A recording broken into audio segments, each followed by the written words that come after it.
এত কথা আমরা বলি, প্রত্যেকটা কথা আসলে হয়তো মাথার উপর দিয়ে যায়, কিন্তু কোনো একটা লাইন, কোনো একটা শব্দ, কোনো একটা চিন্তা, কোনো একটা ভাবনা বা কোনো একটা থট প্রসেস বা কোনো একটা বিজনেস আইডিয়া যদি আপনি নিতে পারেন এবং সেটা নোট ডাউন করে আপনার জীবনে কাজে লাগাতে পারেন, তাইলে পরে আপনি আপনার এই শোটা বা আমাদের এই কর্মযোগ্যটা দেখে আপনার হয়তো কোনো কাজে লাগবে। বাট আমি আবারও বলবো যে আপনি ভাবনাটা শুরু করেন এবং দেখতে দেখতে এটাই ভাবেন যে আমার সাথে কোনো কিছু রিলেট করে কি না, আমার ভাবনার সাথে, আমার চিন্তার সাথে, আমার পরিকল্পনার সাথে। কারণ আমরা সবসময় অনুরোধ করি বা বলার চেষ্টা করি আপনি সেই কাজটাই করেন যেটা আপনাকে আনন্দ দেয়। আপনাকে আনন্দ দেয় না এমন কোনো কাজ করার দরকার নেই। সো এই শোগুলো থেকে আপনারা কিন্তু অনেক বিজনেস আইডিয়াও পান। সো আমরা আজকে যার গল্পটা আপনাদের সাথে শেয়ার করব, তিনি দুর্দান্ত কাজ করছেন। ব্যাংকে চাকরি করতেন একসময়, ব্যাংকের চাকরি ছেড়ে দিয়ে এখন তিনি একজন উদ্যোক্তা। এবং শুধু বাংলাদেশে নয়, ওনার বাংলাদেশ এবং বাংলাদেশের বাইরে চায়নাতে ওনার অফিস আছে। এবং তিনি এমডি রাসেল বিন আহাদ, ফাউন্ডার এবং সিইও স্কাইবাই। এবং কিভাবে এই স্কাইবাইয়ের স্বপ্ন দেখলেন উনি এবং কিভাবে শুরু করেছেন, তার পেছনে কি ছিল, উদ্যোক্তা হওয়ার স্বপ্ন কীভাবে ছিল, পুরো জার্নিটা নিয়ে আমরা খুব অল্প কথায় আলাপ করার চেষ্টা করব। চলুন তার সাথে কথা বলি। রাসেল ভাই, আপনাকে স্বাগত। ধন্যবাদ ভাইয়া। হ্যাঁ রাসেল ভাই, আমরা একটু জানতে চাচ্ছিলাম যে মানে ব্যবসা করার চিন্তা কেন মাথায় আসলো? মানে আপনি তো ব্যাংকে চাকরি করতেন এবং bank is a very good career. So মাথার মধ্যে কেন আসলো যে আমি ব্যবসা করব? আসলে ভাইয়া, আমি ব্যাংকেই চাকরি করতে চাইছিলাম, কিন্তু আমার গল্পটা একটু ভিন্ন। তো আমি লেখাপড়া করি নর্থ সাউথ বিশ্ববিদ্যালয়ে। তো আমি 2010 সালে নর্থ সাউথ বিশ্ববিদ্যালয়ে ভর্তি হই। তো ওখানে মূলত একটা কনফুসিয়াস ইনস্টিটিউশন ছিল, যেখানে চাইনিজ ল্যাঙ্গুয়েজ কোর্স শেখায়। তো আমাদের বিবিএতে টোটাল 42টা কোর্স ছিল। তো 42টা কোর্সের মধ্যে একটা কোর্স ছিল ল্যাঙ্গুয়েজ কোর্স। তো ল্যাঙ্গুয়েজ কোর্স হিসাবে ওখানে একটা চাইনিজ কোর্স আমাদেরকে শেখানো হতো। তো ওই চিন্তাভাবনা থেকে আমার কনফুসিয়াস ইনস্টিটিউশনে যাওয়া আসা। চায়নার প্রেমে পড়া। হ্যাঁ, চায়নার প্রেমে পড়া। তো ওখানে আবার আমার একটা বেস্ট ফ্রেন্ড ছিল, ও জব করতো কনফুসিয়াস ইনস্টিটিউশনে। তো প্রায় সময় ওখানে আমি, এটা আমাদের স্যাক সাউথ একাডেমিক বিল্ডিং, ওই বিল্ডিংয়ের 10 তলায় আমরা ওখানে আড্ডা মারতাম। চাইনিজদের সাথে একটা ভালো সম্পর্ক হয় পড়াশোনার পাশাপাশি। তো ওইটাই মূলত আমার বিজনেসের একটা টার্নিং পয়েন্ট। তো চাইনিজদেরকে আমি দেখতাম যে ওরা 2010 সাল 11 সালের দিকে খুব স্মার্ট গ্যাজেট ব্যবহার করতো, আমরা যেটা এখন হয়তো দেখতেছি। 2010 সালে ওদের হাতে এই প্রোডাক্টগুলো দেখতাম। তো দেখার পর আসলে খুব ভালো লাগতো। তখন ওদেরকে বলতাম যে যেটা ভালো লাগতো, যে ভাই এই প্রোডাক্টটা এনে দেন। তো ওনারা এনে দিত। প্লাস ওরা যেহেতু বাংলাদেশে এত ইউজ টু না, বসুন্ধরায় থাকতো, তো ওদেরও বাংলাদেশে কিছু লাগলে বা যে কোনো জায়গায় যাবে হেল্প করতাম। একটা ফ্রেন্ডলি সম্পর্ক হয়েছে ওদের চাইনিজদের সাথে। তো এই সম্পর্ক থেকেই প্রোডাক্ট আনা নেওয়া শুরু ওদের মাধ্যমে। তখন আমি যখন একটা সুন্দর শোপিস আমি আমার পড়ার টেবিলে রাখতাম, তখন আমার কিছু বন্ধুবান্ধব আসতো, এসে এটা দেখতো যে এই সুন্দর একটা প্রোডাক্ট কোথা থেকে আনছোস। তো ওদেরকেও এনে দিতাম। তখন আমার মাথায় একটা আইডিয়া আসে যে আমি একটা ফেসবুক পেজ খুলে এই প্রোডাক্টগুলো ওদের মাধ্যমে এনে বিক্রি করব। আমরা যদি এইটুকু আপনার গল্প নেই, তার মানে আপনার বিজনেস ধারণাটার জন্ম হয়েছে মূলত সম্পর্ক এবং নেটওয়ার্কিং। এবং আপনি চাইনিজ ল্যাঙ্গুয়েজ শেখাতে আপনার জন্য কমিউনিকেশনটা ইজি হয়েছে। সো সম্পর্ক, নেটওয়ার্কিং এবং কমিউনিকেশন, এই তিনটা জিনিস আপনাকে আসলে এদিকে ধাবিত করেছে। হ্যাঁ, ওকে, ফাইন। তারপর আমরা যখন 2014 সালে আমার গ্র্যাজুয়েশন শেষের দিকে, তখন আমার যে বেস্ট ফ্রেন্ড নিপুণ দেব, ও কনফুসিয়াস ইনস্টিটিউশনেরই আপনার ইনস্টিটিউশন সেক্রেটারি ছিল। তো তখন আমাদের মধ্যে একটা চিন্তাভাবনা আসে যে মাস্টার্সটা ও চায়নাতে করবে। আর আমার বাবা মারা যায় 2015 সালে, এই কারণে আমার আর বাইরে যাওয়া হয়নি। আমাদের চিন্তাভাবনা ছিল নিপুণ চায়না থেকে প্রোডাক্টগুলো সেন্ড করবে আর বাংলাদেশে এই প্রোডাক্টগুলো আমরা বিক্রি করবো। তো এই চিন্তাভাবনা থেকে নিপুণ চলে যায় চায়নাতে। আর গ্র্যাজুয়েশনের পর আমি বাংলাদেশে বিজনেসটা টুকটাক করা শুরু করলাম। আর পাশাপাশি আমার যে ফ্যামিলি ব্যাকগ্রাউন্ড, এই ব্যাকগ্রাউন্ডের কেউ বিজনেস পছন্দ করে না। আমার ফ্যামিলির সবাই সরকারি চাকরিজীবী। মা প্রাইমারি স্কুলের হেডমাস্টার, বাবা জনতা ব্যাংকের ম্যানেজার ছিল, বড় বোন কলেজের লেকচারার, তারপরের বোন প্রাইমারি স্কুলের টিচার, ওনাদের হাজব্যান্ডও সেম। আমার কাকা কাকি সবাই গভর্নমেন্ট। তো ওই জায়গা থেকে উদ্যোক্তা হওয়াটা আসলে আমার জন্য খুব টাফ। তো আমার মা আসলে সবসময় চিন্তা করতো যে আমি একটা ব্যাংকে চাকরি করব, উনি ওনার সবাইকে বলবে, বিজনেস করবো এরকম না। তো যদিও তখনও কিন্তু আমার ইনকাম খুব ভালো ছিল, চায়না থেকে প্রোডাক্ট আসতো, দেশে বিক্রি করতাম, তো ভালোই। কি প্রোডাক্ট আনতেন তখন? আমরা তখন ব্যাগ, জুতা, জুয়েলারি, এই প্রোডাক্টগুলো আমাদের বেশি ছিল তখনকার সময়ে। তো ওই সময় আমাদের যেহেতু ফ্যামিলি ব্যাকগ্রাউন্ড আলহামদুলিল্লাহ একটু স্ট্রং ছিল, তো বিজনেস করে যে খুব টাকা আর্নিং করতে হবে এরকম না, এটা একটা ভালো লাগা থেকে জিনিসটা করা হইতো। তো দেখা গেল যে একটা ব্যাগ আমাদের 500 টাকা দিয়ে চায়নাতে কিনলো, এটা আমরা 600 টাকা বিক্রি করে দিতাম, এরকম সামান্য লাভ দিয়ে। আর এত ছিল না। তো আমি তখন ঢাকা বিশ্ববিদ্যালয়ে ইভিনিং MBA-তে ভর্তি হই। ভর্তি হওয়ার পর আমার তো সারাদিন তেমন কোনো কাজ থাকতো না, ইভিনিংয়ে ক্লাস। তো আমি এই সময় চাকরির প্রিপারেশান নেই, ফুল ব্যাংকিং প্রিপারেশানটা আমি নেই, খুব ভালোভাবেই পড়াশোনা করি, আর টুকটাক আমার বন্ধু প্রোডাক্টগুলো পাঠাচ্ছে আর আমি বিক্রি করতেছি। তো এই সময় কিছু কিছু ব্যবসায়ী আমাদের সাথে যোগাযোগ করতেছিল। আজকের ডিল তখন খুব পপুলার ছিল এই মার্কেট প্লেস। তো ওখান থেকেই কিছু লোক আমাদের সাথে যোগাযোগ করলো যে ভাই আপনারা এত কম দামে প্রোডাক্টগুলো কীভাবে বিক্রি করেন। তো তারপর কিছু ব্যবসায়ী আসছে আমার বাসায়, আমার বাসার খাটের নিচে প্রোডাক্টগুলো থাকতো যেখানে আমি পড়াশোনা করতাম শান্তিনগরে। তো বলতেছে আপনারা প্রোডাক্ট বিক্রি করার দরকার নেই কোথাও, আমরা আপনাদের থেকে হোলসেলে প্রোডাক্টগুলো নিয়ে নিব, নিয়ে আপনাদেরকে এই একটা ভালো দেবো, আপনারা কোথাও এগুলা পাবলিশ করার দরকার নেই, বিজনেস করার আপনাদের দরকার নেই। তখন চিন্তা করলাম এটা তো খুব ভালো, একসাথে আমি 500 ব্যাগ আনবো, ওরা অ্যাট এ টাইম ব্যাগগুলো নিয়ে নিবে। তো এইভাবে আমরা একটা হোলসেলে চলে যাই, ওই ছোটো বিজনেস। আমরা নিজেরা কোনো প্রোডাক্ট বিক্রি করা বন্ধ করে দিই, বিক্রি করতেছি না। তো এই জায়গাতে আমাদের একটা ভালো মানি জেনারেট হচ্ছে। এর মধ্যে আমার প্রিপারেশনও আলহামদুলিল্লাহ খুব স্ট্রং, বিভিন্ন জায়গায় প্রিলি টিকতেছি, রিটেন টিকতেছি। তো আমি গভর্নমেন্ট ব্যাঙ্কগুলোর দিকেই বেশি আমার ফোকাস ছিল। তো একটা সময় আমি যখন প্রিপারেশন আমার খুব ভালো, দিক দিয়ে ফ্যামিলিরও একটা প্রেশার ছিল যে ব্যাংকে জব করতে হবে, হ্যাঁ চাকরি করতে হবে। তো ওই দিক থেকে আবার ইভিনিং MBA করতেছি। তো আমাকে বললাম অ্যাটলিস্ট আমার MBA করাটার সময় তো চাকরি তো একটু সময় লাগেই। তো এর মধ্যে আমার এক্সিম ব্যাংকে চাকরিটা হয়ে যায়, তো আমিও জয়েন করে ফেলি। তো আমি জয়েন করার পর আমি আমার একটা কাজিনকে বিজনেসে ইনভলভ করি। তো 6টা পর্যন্ত আমি ব্যাংকে থাকতাম, তারপরে আবার এই বিজনেসে আমি সময় দিতাম, আমার বন্ধুও দিত। দেওয়ার পরে ওই খুব ভালোভাবেই এভাবে শুরু করলাম। আমার ব্যাংকে চাকরিতে সুবিধাটা হয়েছে আমি এলিফ্যান্ট রোড ব্রাঞ্চে ছিলাম, তো এখানকার যে স্থানীয় ব্যবসায়ীরা ছিল ওদের সাথে আমার একটা খুব ভালো আন্ডারস্ট্যান্ডিং শুরু হয়। তো আমার তো আসলে মনে প্রাণে একটা বিজনেস এরিয়া ছিল। তো দেখা গেল যে ব্যাংকে কোনো ক্লায়েন্ট আসলে তো ওদের সাথে আমি বিভিন্ন ধরনের কনভারসেশন করতাম যে কি বিজনেস করতেছেন ওরা। তো আশেপাশে আপনার কাটাবন, এলিফ্যান্ট রোড, এই জায়গাগুলোর ব্যবসায়ীদের সাথে আমার একটা ভালো আন্ডারস্ট্যান্ডিং হয়, আর ওরাও গুরুত্ব দেওয়া শুরু হয়েছে। চাকরিটাও আপনাকে ভ্যালু অ্যাড করেছে, যেহেতু খুবই অ্যাড করছে। আপনার মাথার মধ্যে ওই স্বপ্নটা লেগে আছে যে আমি আলটিমেটলি ব্যবসা করব। সো কিছুদিন ব্যাংকে চাকরি করলেও সেটা আপনার লাইফে অনেক ভ্যালু এটা আমাকে মানে আমার যে একটা খিদা, এই খিদাটা আসলে আমি মানে আমার ব্যাংকে চাকরি সুবাদে লাগছে, বা আমি একটা মার্কেট প্লেস পাইছি। এখন চায়না থেকে একটা প্রোডাক্ট আনতে আপনার মোটামুটি একটা বড় ইনভেস্টমেন্ট লাগে। তো আমার তো ফ্যামিলি যেহেতু বিজনেসের সাপোর্ট দিচ্ছে না, তো ওই টাকাগুলো যেহেতু ব্যাংকে চাকরি করতাম, আমি এলিফ্যান্ট রোডের বিভিন্ন ব্যবসায়ীদের ওখানে যাইতাম। যাওয়ার পরে ওরা দেখতাম যে ওদের বিজনেস পলিসিটা কেমন। ধরেন একটা জুতার দোকানে এই একজন 1000 পেয়ার জুতা আনতেছে, আরেকজন 2000 পেয়ার আনতেছে, আরেকজন 3000, কিন্তু কেউ নিজে ইম্পোর্টটা করতেছে না। একজন একটা 40 ফিট কন্টেনার করে করার পরে উনিয়ে বলে যায়, এই দোকানে বলে আপনার কত পেয়ার লাগবে, এইভাবে ওরা সবাই মিলে কন্টেনারগুলো করে। তো ওখানে কিছু ব্যবসায়ীদেরকে আমি একটা আইডিয়া দিলাম যে ভাই আপনাদের মধ্যে তো কোনো ইউনিক কিছু থাকতেছে না। প্রথম দোকানে যেই জুতা পাওয়া যাচ্ছে বা ব্যাগ পাওয়া যাচ্ছে, ভিতরের দোকানগুলোতে সেম জিনিসই আপনারা পাচ্ছেন, তো আপনাদের ইউনিকটা কোথায়? তো দেখা গেলো যে সেম আরেকটা দোকান আছে, যে দোকানের মধ্যে আপনার ওরা শুধু এক্সট্রা সাইজ নিয়ে কাজ করে, 43, 44, 45, 46 যারা বড় পা। তো ওই দোকানটা আমি বললাম যে দেখেন ওরা আনকমন জিনিস বিক্রি করতেছে, কেউ আসলে আপনারাই সাজেস্ট করতেছেন যে ওই দোকানে 44, 45 সাইজের জুতা পাওয়া যাবে। তখন ওনাদেরকে আমি বুঝাইতে সক্ষম হয়েছি, কই ইম্পোর্ট মানে তো ভাই অনেক বড়। আমি না ভাই আপনি 1 ডজনও আনতে পারবেন, 10টা ব্যাগ আনতে পারবেন, কই এইভাবেও সম্ভব। তখন আমি ওনাদেরকে আমি বললাম আমাকেই দেন।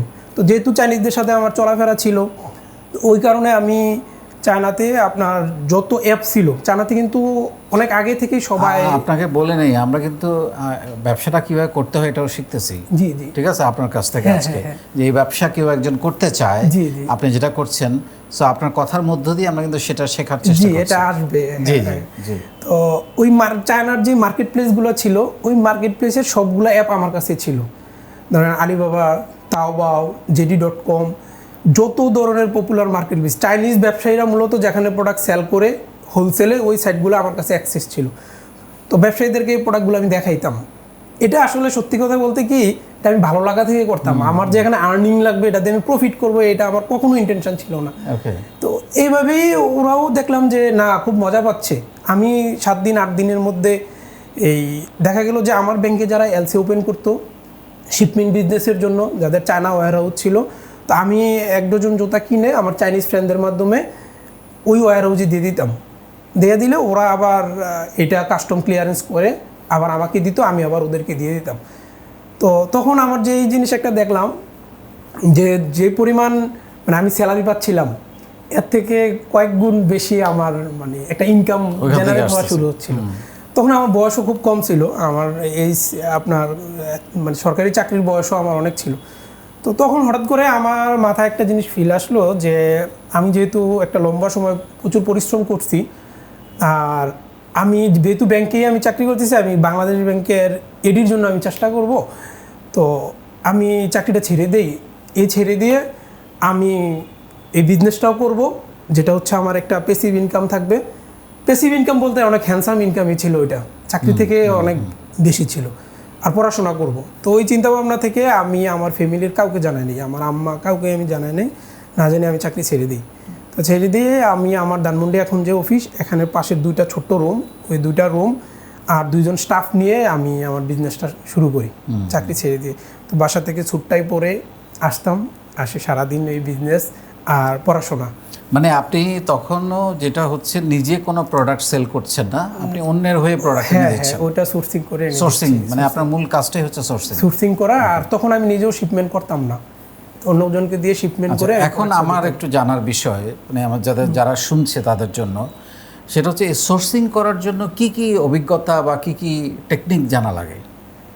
সোর্সিংয়ের জন্য আসলে মানে খুব টেকনিক বা অভিজ্ঞতার দরকার হয় না। আপনি জাস্ট গুগলে যাবেন, গিয়ে চায়নার টপ ই-কমার্স মার্কেট প্লেসগুলো সার্চ দিবেন, সার্চ দিয়ে ওদের যেই অ্যাপগুলো থাকি ওই অ্যাপগুলো ডাউনলোড করবেন।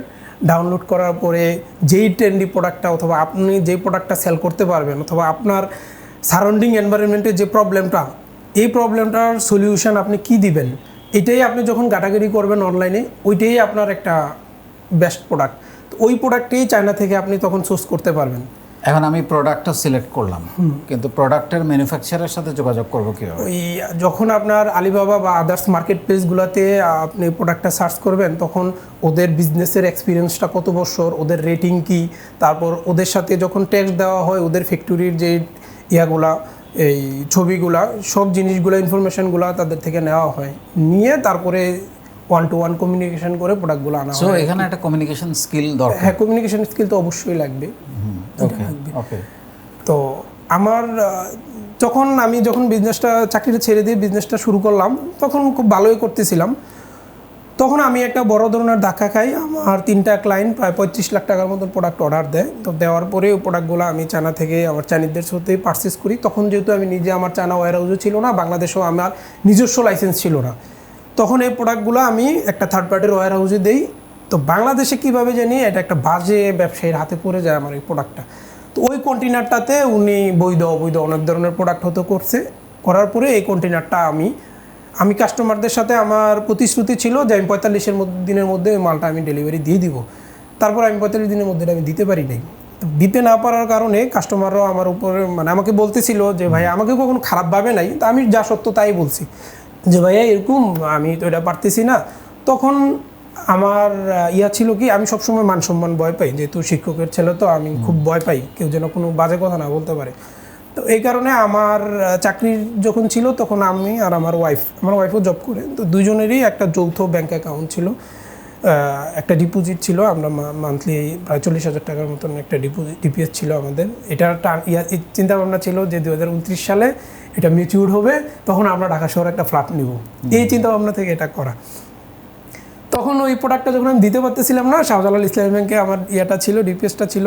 তো একদিন ব্যাংকে আর এই ব্যাংকে যাওয়ার পরে আমি ডিপিএসটা ভেঙে ওই ঝামেলা শেষ করে ফেলবো। মানে খুব খারাপ লাগতেছিল আসলে, জমানো টাকা তো, আবার আমার ওয়াইফেরও ছিল।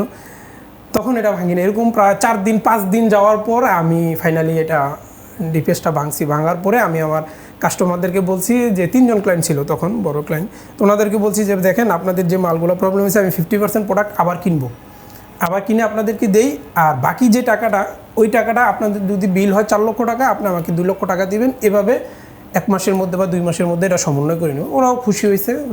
হওয়ার পরে আমি এটাই করছি। তখন আমি একটা প্রতিজ্ঞা করলাম যে আমি যতদিন বিজনেস করব, আমি কখনো অন্যের কোনো কিছু ব্যবহার করব না। আমার ফুল চায়না থেকে একটা প্রোডাক্ট পারচেস থেকে শুরু করে একদম কাস্টমার হ্যান্ডে ডেলিভারি পর্যন্ত পুরো ইকোসিস্টেমটা আমার লাগবে। তখন আমি আইআরসি, টিন, তারপর আমি চায়নাতে গেলাম। যাওয়ার পরে আমার নর্থ সাউথের যে চাইনিজ এক ফ্রেন্ড ছিল, ওকে আমি বললাম যে তুমি চাকরিটা ছেড়ে দাও। ও তখন বাংলাদেশের টাকায় প্রায় 1,80,000 টাকার মতো স্যালারি পেত। তো ওকে বললাম যে আমার এরকম একটা আইডিয়া আছে, আমি এই আলিবাবা এপিআই দিচ্ছে, ওদের এপিআই নিয়ে আলিবাবার সেম সাইটটা আমি বাংলাদেশে করব। বাংলাদেশের ব্যবসায়ীরা যারা ক্ষুদ্র মাঝারি ব্যবসায়ী, যারা নিজেরা এলসি ওপেন করতে পারতেছে না, বা যাদের এই সাপ্লাই চেনটা নাই, মানে আমি আগে যেরকম ছিলাম, ওদেরকে আমি সাপোর্ট দিব। তখন ও বলতেছিল, ও সাংহাই ইউনিভার্সিটি থেকে সাপ্লাই চেনের উপরে বিবিএমবিএ করা। তো ওকে আমি গ্যারান্টি দিছি যে কোনো মাসে যদি তুমি এর কম ইনকাম হও চাইনিজ, ওই দায়ভার আমার, ওই টাকা আমি দেবো। তো আলহামদুলিল্লাহ আমার কখনো দেওয়া লাগেনি, আমি ওকে ওই ভরসায় দিছি। তারপর ও গঞ্জতে আসছে।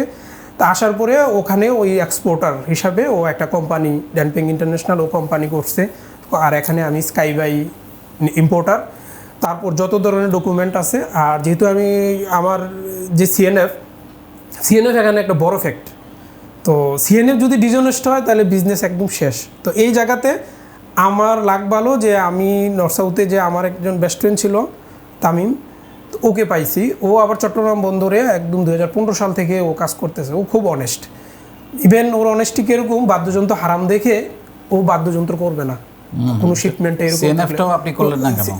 সিএনএফটা আসলে এটা একটা বড় অ্যান্ড এটা একটা অন্য জগৎ। যেহেতু আমার বেস্ট ফ্রেন্ডেরই এটাতে অ্যাক্সেস আছে, এই কারণে ওখানে আর আমার যাওয়া। আচ্ছা, আমি আপনাকে একটু থামাই। মানে আপনার গল্পের যে টুইস্টটা, সেটা হচ্ছে life is not bed of roses. এই যে আপনি 35 লক্ষ টাকা বললেন লস দিয়েছেন, নিজের সঞ্চয় ভেঙে কাস্টমারদের টাকা পরিশোধ করেছিলেন, তখন কি আপনার এরকম মনে হয়েছে যে ব্যবসা করব না? না, ব্যবসা করা থেকে আমার আসলে মেন স্বপ্ন ছিল আমি ব্যবসা করব না তখনকার। আমি যেহেতু চাকরি প্রিপারেশান নিচ্ছি, আমি চট্টগ্রাম বন্দরে যাচ্ছি, এই সিএনএফের অফিসে যাচ্ছি, ওখানে যাচ্ছি, আমার আত্মীয় স্বজন ফ্যামিলি কারো কাছে তো এই দুঃখ বলতে পারতেছি না, এই যে প্রবলেম। তখন আমার মধ্যে এরকম হয়েছে যে আসলে বিজনেস করা অনেক কঠিন। তখন ওই বিজনেস থেকে আমার মেন হচ্ছে ওই লাইবিলিটিস থেকে আমি বের হয়ে আসবো, আমি ভালোভাবে পড়াশোনা করবো। কিন্তু আমার প্রবলেমটা হচ্ছে ওই 1 মাস 1.5 মাস আমি যে পরিমাণ স্ট্রাগল করছি, আমার প্রিপারেশানটা নষ্ট হয়ে গেছে। আমি একদম টোটালি, যেখানে আমি কোনো প্রিলি রিটেন ফেল করি নাই, এখানে আমি প্রিলিয়ে টিকতেছিলাম না, আমার প্রিপারেশানটা ফুল নষ্ট হয়ে গেছে। তখন আমার মাথায় একটা জিনিস আসছে, যা হওয়ার হয়েছে, আমি চাকরি বাকরি করবো না, আমি বিজনেসেই করবো। আবার এখান থেকেই আমি পুরো সাপ্লাই চেন আমি নিজে ডেভেলপ করার পরে তখনও আমার ওই বিজনেসের টার্নিং পয়েন্টটা আমার শুরু করার পরে আজকে আমার এটা হচ্ছে এই করোনার করোনার ঠিক আগ মুহূর্তে। তো ওই সময়টাতে আলহামদুলিল্লাহ আমি খুব ভালোভাবেই বিজনেসটা করতেছি।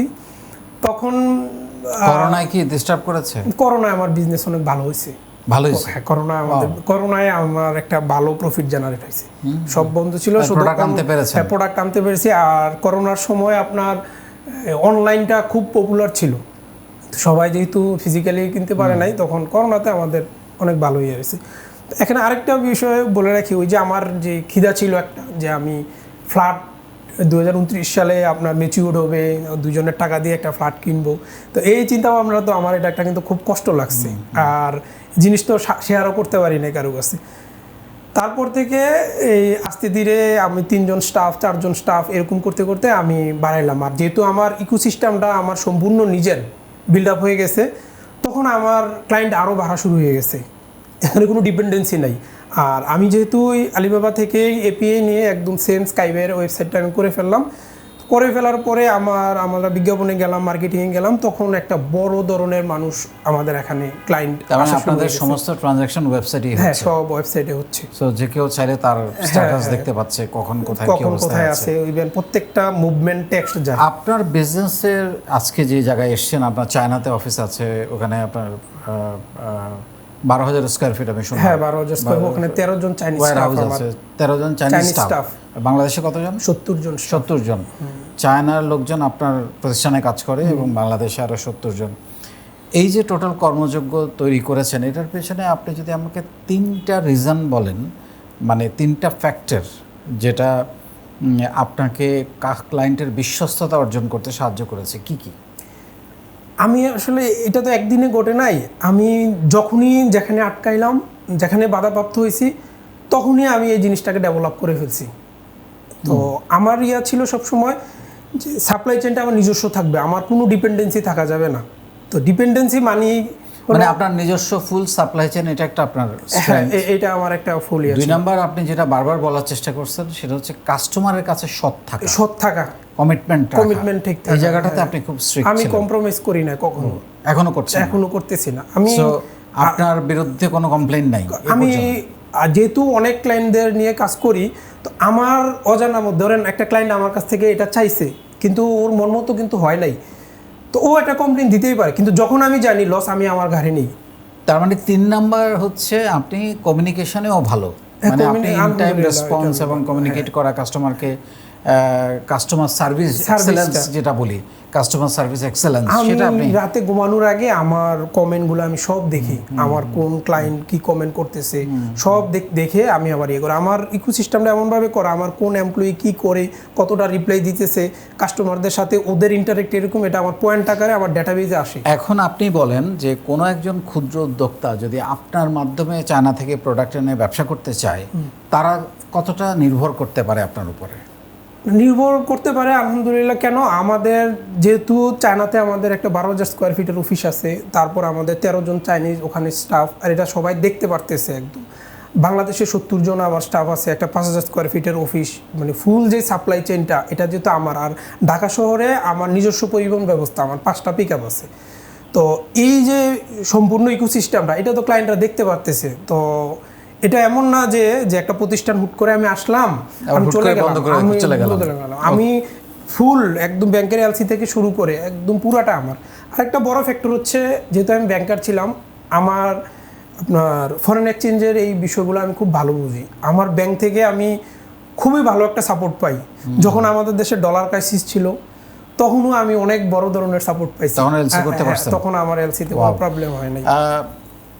আরেকটা জিনিস যদি আপনি একটু বলেন যে একজন ক্ষুদ্র ব্যবসায়ী সে যদি চিন্তা করে আমি চায়না থেকে যে কোনো প্রোডাক্ট নিয়ে ব্যবসা করতে চাই, সেই ব্যাপারে আপনি সাপোর্ট দিতে পারবেন, এটা নিয়ে কোনো সমস্যা নাই। কিন্তু আমার জানার যে বিষয়টা সেটা হচ্ছে এই টোটাল প্রসেস, আপনি যে সাপ্লাই চেইন তৈরি করেছেন বা যে জায়গায় এসছেন, কতগুলো কাস্টমার নিয়ে এখন কাজ করতেছেন? এখন আমার রেজিস্টার্ড ক্লায়েন্ট আছে 2,30,000 আমার সাথে। ওরা কিন্তু ক্লায়েন্ট B2B, মানে আমাদের বিজনেস টু বিজনেস, ইন্ডিভিজুয়াল না, ওরা কিন্তু সবাই ব্যবসায়ী। কত বছর ব্যবসার বয়স? আমার বিজনেস যদি আমি ওই যে স্টুডেন্ট লাইফ থেকে ধরি, তাহলে তো অনেক লম্বা সময়। Sky by 10 years. সো 10 ইয়ার্সে 2 লাখ প্লাস আপনার ক্লায়েন্ট। 2,30,000 রেগুলার কাস্টমার কতজন? এর মধ্যে আমাদের মানে এভারেজ 1500-1600 প্রত্যেক শিপমেন্টেই অর্ডার দেয়। তো এটা যেহেতু B2B, একজনই 1 টন 2 টন প্রোডাক্ট। কতগুলো শিপমেন্ট ক্যারি করেন মাসে? আমরা আপনার প্রত্যেক শুক্রবারে আমরা একটা 40 ফিট কন্টেইনার লোড দেই বাই সি এর জন্য। আর বাই ইয়ারে হচ্ছে আমরা এই স্যাটারডেতে একটা শিপমেন্ট দেই, মানডেতে একটা দেই, আর হচ্ছে আপনার থার্সডেতে একটা শিপমেন্ট। সপ্তাহে 3টা? হ্যাঁ, সপ্তাহে 3টা শিপমেন্ট। আর ইয়েতে হচ্ছে সিতে একটা, বাই সিতে মাসে একটা না, প্রত্যেক শুক্রবারে একটা 40 ফিট সপ্তাহে একটা। তার মানে সিতে মাসে 4টা, মানে যদি টনে হিসাব করি আমাদের প্রত্যেক সপ্তাহে এয়ারে হচ্ছে আপনার টোটাল 18 টন, আর সিতে 12 টন, অলমোস্ট 30 টন মাল আমার প্রত্যেক প্রত্যেক মাসে? সপ্তাহে হয়। সপ্তাহে 30 টন? 30 টন মাল হয়। ওয়াও, তার মানে মাসে 120 টন। হ্যাঁ। অসাধারণ, অসাধারণ। কোথায় যেতে চান এরপরে? আমি মানে আপনার চাচ্ছি যে একদম পুরা আরও যে এক্সপান্ড করার জন্য আমাদের আরও কিছু প্ল্যান আছে। যে আমি যেই যখন বিজনেস শুরু করছি, আমার বাসার খাটের নিচে আমি প্রোডাক্ট রাখতাম, আমার রুমমেটদের ডিস্টার্ব হতো। তো এখন আমি চাচ্ছি এরকম যে আমি ঢাকা সিটিতে বা বিভিন্ন জায়গায় বিভিন্ন ধরনের ওয়্যার হাউজিং ফেসিলিটিস দেবো। যারা চাকরির পাশাপাশি বিজনেস করতে চায়, ওরার প্রোডাক্টটা যেন আমার এখানে স্টক করে রাখতে পারে, রেখে আমরাই ওই প্রোডাক্টটা ডেলিভারি দিয়ে দিব। এই ধরনের আরও এক্সপান্ড করতে চাচ্ছি আর কি আমি। আপনি যদি পিছনে ফিরে তাকান, এই পর্যন্ত আপনার সবচাইতে বেস্ট 3টা ডিসিশনের কথা বলেন। বেস্ট, ডেফিনেটলি ব্যবসায় আসবো সিদ্ধান্ত নিয়ে, এটা একটা বেস্ট ডিসিশন। হ্যাঁ, হ্যাঁ, এছাড়া আর কি কি বেস্ট ডিসিশন ছিল? চাকরিটা আমার ছেড়ে দেওয়া। আর সবচেয়ে বড় জিনিস হচ্ছে আমার যে চাইনিজ, ওকে কনভিন্স করে ওর চাকরিটা ছেড়ে দেওয়া। কারণ ও যদি তখন চাকরি না ছাড়তো, তাহলে হয়তো আমার চায়না সাইডটা এত স্ট্রং হতো না। বিজনেস সবাই করতে পারে, কিন্তু এখানে এই ছোট ছোট প্রোডাক্ট নিয়ে কাজ করা এটা খুবই টাফ যদি চাইনিজ একটা স্ট্রং সেট আপ না থাকে। আমার দেখা দেখি অনেকেই এই সেম ক্যাটাগরির বিজনেস করতে চায়, করে 6 মাস 7 মাস পরে ওরা পারে না। কারণ পারে না কেন? থার্ড পার্টির ওয়্যার হাউস ব্যবহার করে কখনোই বাল্ক আকারে করা সম্ভব না। আমিও থার্ড পার্টির ওয়্যার হাউস ব্যবহার করছি আমার ইনিশিয়াল স্টেজে, যখন আমার ক্লায়েন্ট ছিল 10 জন 15 জন 20 জন। যখন এটা 100 ছাড়া যায়, 200 ছাড়া যায়, তখন কিন্তু আরেকজনের ওয়্যার হাউস ব্যবহার করে, আরেকজনের এলসি ব্যবহার করে এই জিনিসগুলো করা সম্ভব না। এই 10 বছরের জার্নিতে আপনার 3টা ভুল ডিসিশন, যেটা মনে হয় যে এটা আমার করা উচিত হয় নাই, এরকম কিছু মনে পড়ে? ভুল যাই হয়, ভুল থেকে আমার ভালো কিছুই হয়েছে। যেমন একটা ভুল আপনি বলছিলেন যে ওই যে এমন একটা পার্টির সাথে আপনি প্রোডাক্টটা এনেছেন, হ্যাঁ, হ্যাঁ, যারা এইটা ভুল হয়েছে। অবৈধ পণ্য এই ভুলটা হওয়াতে আমার জীবনের একটা টার্নিং পয়েন্ট হয়েছে কি, এই ধাক্কাটা যদি আমার না হতো, তাহলে আমার ওই যে চাকরির বুটটা মাথায় এখনো থাকতো। তারপর আরেকটা জিনিস হচ্ছে, এই আমি আমার নিজে কখনো চিন্তা করতাম না যে আমার নিজস্ব আইআরসি লাগবে, আমার নিজস্ব ফ্রেট ফরওয়ার্ডিং এক্সপোর্ট ফুল যে সেট আপটা এটা আমার লাগবে। ওই ভুলটা আমি মনে করি এটা আমার জন্য একটা আশীর্বাদ ছিল। অসাধারণ। তো আমার আরও বেশ কিছু ইয়া ছিল, যে মানি ম্যানেজমেন্টের বিষয়টা। আমার যেহেতু আমি নিজে ধূমপান করি না, আর আমি মান সম্মানে অনেক ভয় পাই, যেটা আগে বলতেছিলাম। আমার মা যেহেতু স্কুলের শিক্ষিকা, আমার কাকা কলেজের লেকচারার, তারপর আর কাকাও স্কুলের টিচার, আমাদেরকে আমাদের এলাকায় মোটামুটি সবাই চিনি। তো এই কারণে আমি এমন কিছু করতে পারবো না যেটার জন্য মানে আমার ফ্যামিলি মেম্বার বা কেউ ক্ষতিগ্রস্ত হয়। আমার সবসময় মাথায় এটাই থাকে। তাছাড়াও আমি বিজনেসটাকে কীভাবে দেখি, আমার 2টা ছেলে আলহামদুলিল্লাহ। তো আমার এই 2টা ছেলেকে ধরেন কেউ একটা বাজে কথা বললো বা একটা বকা দিল, যেটা যতটুকু আমার খারাপ লাগবে শুনলে, আমার ব্যবসা সম্পর্কে কেউ একটা নেগেটিভ কথা বললে আমার এর চেয়ে বেশি খারাপ লাগে। আমি আমার 2 ছেলে থেকে কোনো অংশে আমার বিজনেসটাকে আমি কম দেখি না, কারণ এখানে আমি প্রচুর স্ট্রাগল করছি। হয়তো ফাইন্যান্সিয়াল স্ট্রাগল বলতে কি, আমি মানে ভিতরে অনেক কষ্ট পাইছি অনেক বিষয় নিয়ে এই বিজনেসে। রিসেন্ট যেই বড় একটা আঘাত পাইলাম, 18 অক্টোবর এয়ারপোর্টে যে আগুনটা লাগছে, এই জায়গাতে আমার 6 টন মাল, আমার 23 নম্বর সিরিয়াল ছিল। এই আপনার বৃহস্পতিবার এই লাঞ্চের পরপর এয়ারলাইন্স প্রোডাক্টটা নামাই দিছে। নামাই দেওয়ার পরে আমার যে সিএনএফ টিম, ওরা এক্সামিন অ্যাসেসমেন্ট কমপ্লিট করে আমার ট্যাক্স ফিগার বের করে, আমি অলরেডি ট্যাক্স দিয়ে ফেলছিলাম, দিয়ে আমার আপনার 23 নম্বর সিরিয়াল ছিল। 21 পর্যন্ত বৃহস্পতিবারে ক্লোজ হয়ে গেছে, আর শিপমেন্ট ওই দিন আর ক্লিয়ার করে নাই। রাত্র 7:30 পর্যন্ত ইয়া ছিল। নর্মালি বৃহস্পতিবার 8টা 8:30 পর্যন্ত কাজ হয়। 3 নম্বর সিরিয়াল ছিল আর পরের দিনের জন্য। তারপর শনিবার আসলো, শনিবারে হঠাৎ করে সিএনএফ লাঞ্চের পরপর আমার ফোন দিতেছিল যে ভাই এয়ারপোর্টে আগুন লাগছে, একটু তাড়াতাড়ি আসেন। তা আমি এলিভেটর দিয়ে ধানমন্ডি থেকে তাড়াতাড়ি আসলাম। আমি আসার পরেই কিন্তু ফায়ার সার্ভিসের গাড়ি আসছে, ইয়া করতেছে। তো এই জায়গাটাতে আমার 2,25,00,000 টাকার প্রোডাক্ট, এই জায়গাটাতে আমার পুরো একদম চোখের সামনে শেষ হয়ে যায়। ওখানে আমার টোটাল কত 469 জন সম্ভবত ক্লায়েন্ট, ওদের প্রোডাক্ট ছিল, সব ক্ষুদ্র ব্যবসায়ী। তাদেরকে ম্যানেজ করছেন কিভাবে? আমি আসতেছি তখন, তো প্রোডাক্টগুলো যখন দিল, আমি এই প্রোডাক্টের, আমার ক্লায়েন্টরা 50% টাকা দেয়, আমি 50% টাকা দিই বাইংয়ের। তারপর ফ্রেট চার্জ আমার অলরেডি পেইড, ইভেন ট্যাক্সটাও আমার পেইড। আমার ক্লায়েন্টের মাত্র আপনার 56 লাখ টাকা কাস্টমারদের ইনভেস্টমেন্ট ছিল, আমার ছিল বাকি। তারপরে এয়ার ফ্রেট আমার ছিল, ট্যাক্স আমার ছিল। তখন আমি আল্লাহর কাছে প্রথম আমি একদম সাথে সাথে শুকরিয়া জানাইলাম যে আল্লাহ আরও খারাপ কিছু করতে পারতো, হয়তো আল্লাহ আমি এতটুক বোঝা নিতে পারবো, এই কারণে আল্লাহ আমার উপরে এতটুক বোঝা দিছে। এয়ারলাইন্সের কাছে আমার আরও 2টা শিপমেন্ট ছিল, 6 টন 6 টন 12 টন আরও 2টা শিপমেন্ট ছিল, যে 2টা শিপমেন্ট ফ্রাইডেতে নামার কথা ছিল। তো আমার আগুন যখন লাগছে আমি প্রথম আল্লাহর কাছে শুকরিয়া জানাচ্ছি, আল্লাহ শুক্রবার আমি ফরওয়ার্ডারের সাথে ঝগড়া পর্যন্ত করছি যে মালগুলো শুক্রবারের নামাই দেওয়ার জন্য, ও চেষ্টা করছে, ও পারে নাই। যদি শুক্রবারে নামতো তাহলে কিন্তু ওই প্রোডাক্টগুলো আমার পুরো যেত। তো শনিবারে এটা হলো, রবিবারে সেম এখনও আমার একটা কাজ হয়েছে, আমার জনতা ব্যাংকে একটা এফডিআর ছিল, ওইটা আমি ভাঙলাম, ভেঙে আমি আমার কাস্টমারদেরকে একদিনের মধ্যে ফুল টাকা ডিসবার্সমেন্ট করে দিছি। এই রবিবারের মধ্যে আমি সব টাকা ডিসবার্সমেন্ট করে দিছি। এইটা পাওয়ার পরে আমাদের যে ক্লায়েন্ট, আমার মাথায় হচ্ছে কি, আমার অনেক বড় ক্লায়েন্টও আছে, কিছু কিছু ছোটো ক্লায়েন্ট আছে, ও চাকরি করতেছে, চাকরির সঞ্চয় থেকে চায়না থেকে অনলাইনে এই বিজনেসগুলো করতে, ছোটো ছোটো উদ্যোক্তা আছে অনেক। তো ওরা যদি এই ধাক্কাটা খায় তাহলে ওদের বিজনেসের জার্নি এখানেই শেষ। অনেকে হাজব্যান্ড পছন্দ করতেছে না, তারপরে ওয়াইফটা বিজনেস করতেছে, অনেকে চাকরির পাশাপাশি করতেছে। তো এই উদ্যোক্তাদের কথা মাথায় রেখে আমি ওদের পুরো টাকা দিয়ে দিছি। তো এই টাকাগুলো পাওয়ার পরে ক্লায়েন্টগুলো এত খুশি হয়েছে যে ভাইয়া আপনার এই বিপদে আমরা আরও ভাবতেছিলাম আপনাকে টাকা দিব, কিন্তু আপনি আমাদেরকে টাকা দিয়ে দিছেন। এইটার জন্য আমার ক্লায়েন্টরা মানে লয়াল কাস্টমার তো হয়েছে, প্লাস মানে আমার উপরে অনেক প্লিজড। আর ইন্ডাস্ট্রিতে মোটামুটি এই ঘটনাটা অনেকেই জানে। কত টাকা লস করছেন আপনি ওখানে? তো আমার 2,25,00,000 টাকা আমার শেষ গেছে। এবং ওই 2,25,00,000 টাকা নিশ্চয়ই আপনি এতদিনে আর্ন করে ফেলছেন। আর্নিং আর আমার আলহামদুলিল্লাহ ওই মানি ম্যানেজমেন্টটা সুন্দর, যেহেতু ওই জীবনে আমার প্রথম যে ডিপিএসটা ছিল ওইটাও যেহেতু আমি ফ্লাড করার জন্য চিন্তা করছিলাম। তো এখানে একটা ইন্টারেস্টিং বিষয় ছিল যে আমি টাকা পয়সা নষ্ট করি নাই কখনো। আমার বিজনেস থেকে আমার একটা বন্ধু আছে, ওরা আবার ডেভেলপারের বিজনেসের সাথে জড়িত। ও জায়গা নিয়ে আপনার ধরেন একটা 10 কাঠা জায়গা নিচ্ছে, 27টা ফ্ল্যাট হবে, 27 জনের নামে রেজিস্ট্রেশন করে দেওয়ার পরে এইভাবে বিল্ডিং হয়। তো ওর সাথে আবার আমি আমার এই বিজনেসের শুরুতেই আমার যখন কিছু টাকা আসছিল, বড় অ্যামাউন্টের কিছু টাকা আসতেছিল করোনার সময়টাতে, ওই সময়টাতে আবার ওদের সাথে আমি এঙ্গেজ হয়ে বিভিন্ন জায়গায় ল্যান্ড শেয়ার ভিত্তিক আমি প্লট কিনি।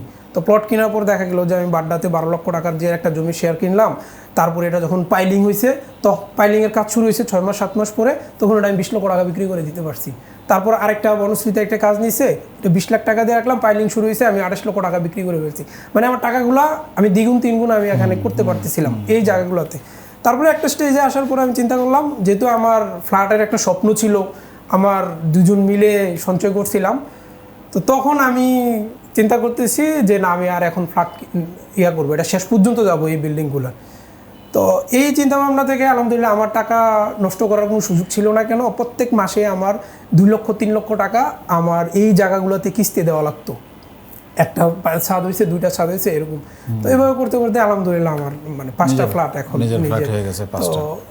সবকিছুই আসলে মানে আমি বলবো যে খারাপের মধ্যেও ভালো আছে। আর ফ্ল্যাটের চিন্তাটা আমার বিজনেসের শুরুতে ওই যে 35 লাখ টাকার যে ধাক্কা, আমার যে ডিপিএসটা ওইটা যদি আমার না ভাঙা হইতো, বা ওই যে কষ্টটা যদি তখন না পাইতাম, হয়তো আমি আমার বিজনেসটা কখনো চিন্তাও করতাম না যে আমি ল্যান্ডে আসবো। তো এখন আবার আমি উদয় বিল্ডার্স, ওই কোম্পানিটার নাম, তো উদয় বিল্ডার্সরা বিভিন্ন জায়গায় জায়গা নিচ্ছে, তো ওদের সাথে আমি মোটামুটি একজন ভালো হয়ে গেছে। ওই বিজনেসটাতে একটা মজা হচ্ছে, ওখানে আমার পরিশ্রম করা লাগে না, ওখানে জাস্ট আমি টাকা ইনভেস্ট করতেছি আর আমার প্যাসিভ ইনকাম হচ্ছে। এইগুলো আমাকে একটা কনফিডেন্স দিচ্ছে। এয়ারপোর্টে যখন আগুন লাগছে, আমার মনে হয়েছে যে ঠিক আছে, লস করলাম, আমি তো বাসা থেকে টাকা আনি নাই, আমার কোনো ব্যাংক লোনও নাই, তো বিজনেস থেকেই তো করছি, তো কি হবে, দুটা ফ্ল্যাট বিক্রি করে দিব যদি না পারি। এইগুলো নিয়ে আমার কোনো হয় না। এক্স্যাক্টলি।